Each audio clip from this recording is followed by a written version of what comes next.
Voici le corrigé du premier formatif du module 2, chapitre 3. Question 1. Ici, nous voulons qu'un chariot se déplace à une vitesse constante, donc V est égal à une constante, sur une surface horizontale dont le frottement est négligeable. Donc, force de friction est égale à 0. Donc, si la vitesse est constante, ça veut dire que l'accélération est égale à 0. Si l'accélération est égale à 0 et qu'on pense à la force résultante, bien, F est égal à ma. Donc, l'accélération étant de 0, la force résultante va être de 0 Newton. Donc, on doit avoir une force résultante de 0 Newton sur notre objet. Donc, notre objet, voici le sol. Il n'y a pas de force de friction. Oui, il y a force gravitationnelle. Oui, il y a force normale, mais les deux s'annulent parfaitement. Donc, qu'est-ce qu'on doit faire? Tout simplement, on va le mettre en mouvement, puis on va le laisser aller. Donc, la réponse va être A, parce que quand il va continuer son chemin, s'il n'y a pas de force de friction, donc il n'y aura aucune force qui va s'appliquer sur lui, donc la résultante va être de 0, donc il va continuer avec une accélération de 0, donc avec une vitesse constante. Donc, le problème est réglé. C'est le principe de l'inertie ici qui est mis en évidence. C'est la première loi de Newton. Donc, ensuite, question 2. Une force agissant sur un corps de masse M1 lui procure une accélération. Cette même force est appliquée sur un corps qui a une masse qui est 2 fois plus grande.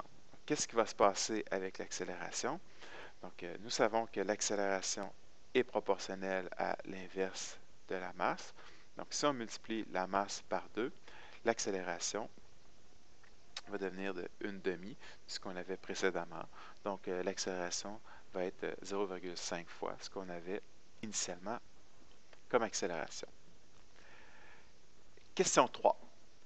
Le dessin ci-dessous représente un chariot de masse m sur lequel on exerce une force F, puis on obtient une accélération A. Donc, ce qui est représenté ici, force F, masse m, l'accélération A.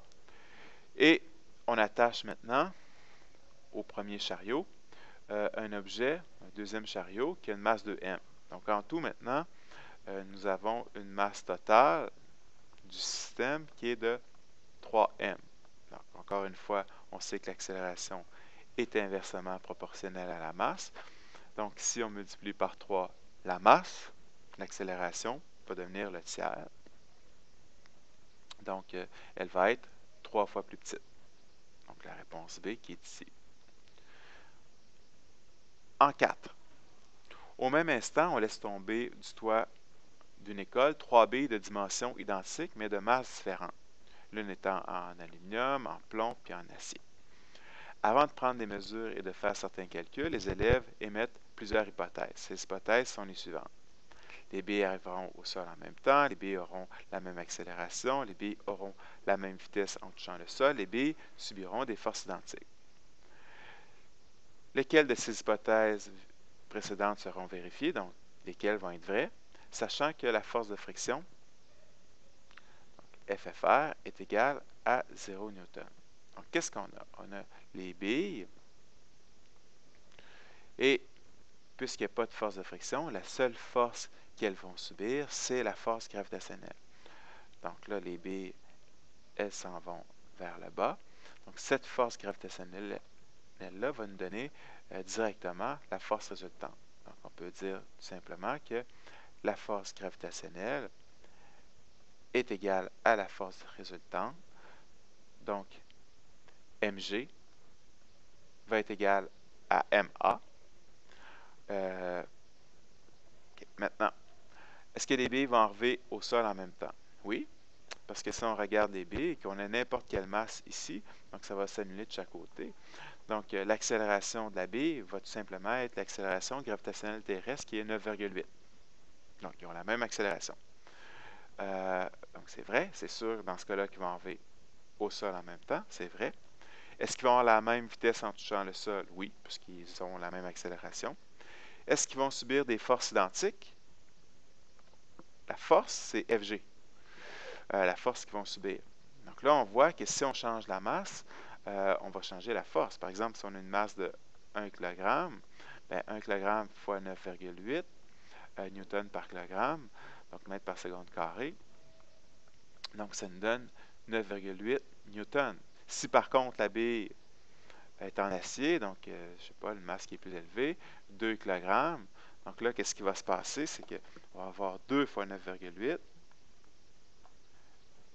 en mètres par seconde carré. Donc, ça va donner 19,6 newtons. Donc, on voit qu'elles ne subiront pas des forces qui vont être identiques parce que la force dépend directement de la masse. Donc, ici, c'est faux. Donc, la réponse, c'est C, 1, 2, 3, qui sont vraies. Maintenant, question 5. Parmi les affirmations suivantes, choisir celle qui illustre le mieux une conclusion de la deuxième loi du mouvement de Newton. La deuxième loi de Newton, c'est F est égal à ma. La force résultante, okay, on peut le préciser, qui est égale à la masse fois l'accélération. Les forces de frottement sont souvent négligeables, oui, mais ce n'est pas relié à la deuxième loi de Newton. Un objet dont la masse initiale est nulle peut se mettre en marche sans l'aide d'une force. C'est faux, tout à fait. Seule une force nette différente de 0 peut faire accélérer un objet. Ah, ça c'est vrai. Donc, la force nette, on parle de force résultante, tout simplement. Pour avoir une accélération, il faut une force nette différente de 0. Donc, ici, la réponse, C.